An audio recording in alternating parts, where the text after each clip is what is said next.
ঢাকা ৮ আসনে ত্রয়োদশ জাতীয় সংসদ নির্বাচন যত ঘনিয়ে আসছে ঠিক ততই আলোচনার কেন্দ্রে উঠে আসছেন জাতীয় নাগরিক পার্টির মুখ্য সমন্বয়ক ও প্রার্থী নাসির উদ্দিন পাটোয়ারী। তবে উন্নয়ন কিংবা প্রতিশ্রুতির চেয়ে তার নির্বাচনী প্রচারণা বেশি আলোচিত হচ্ছে বিতর্ক, সংঘর্ষ ও আক্রমণাত্মক বক্তব্য নিয়েই। নেটিজেনদের মতে তিনি প্রচারে নেগেটিভ মার্কেটিং কৌশল ধরে এগুচ্ছেন। এদিকে এই সপ্তাহে রাজধানীর শান্তিনগরের হাবিবুল্লাহ বাহার বিশ্ববিদ্যালয় কলেজে এক পিঠা উৎসবে গিয়ে পাটোয়ারী বাধা ও হেনস্থার মুখে পড়েন। পরে ঘটে ডিম নিক্ষেপের ঘটনাও। এসব ঘটনার পর তিনি রাস্তায় বসে অবস্থান কর্মসূচি পালন করেন এবং অভিযোগ করেন এগুলো রাজনৈতিক প্রতিপক্ষের পরিকল্পিত হামলা।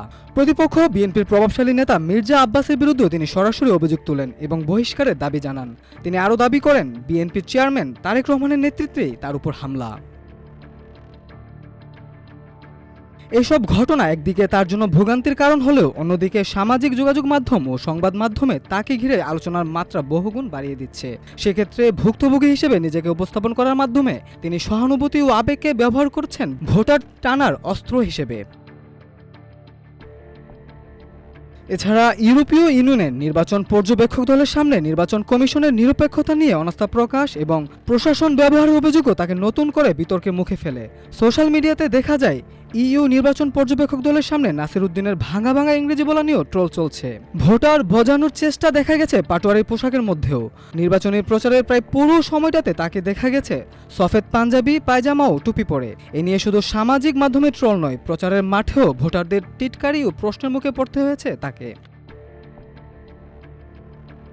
তবে তার সমর্থকদের দাবি আলোচনা সমালোচনা হলেও পাটোয়ারির সিস্টেম বিরোধী নেতার ইমেজ জোরালো হয়েছে। যদিও নির্বাচনী সমাবেশে তার আক্রমণাত্মক ভাষা ব্যাপক সমালোচনার জন্ম দিয়েছে।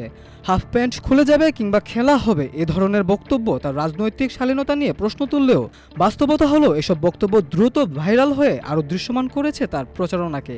তবে সমালোচকরা বলছেন নেগেটিভ প্রচারণা স্বল্প মেয়াদে জনপ্রিয়তা বাড়ালেও দীর্ঘমেয়াদে তা ভোটে কতটা কার্যকর হবে তা অনিশ্চিত। অন্যদিকে পাটোয়ারির সমর্থকদের দাবি তিনি সন্ত্রাস ও চাঁদাবাজির বিরুদ্ধে যে অবস্থান নিয়েছেন সেটিই তার মূল রাজনৈতিক বার্তা।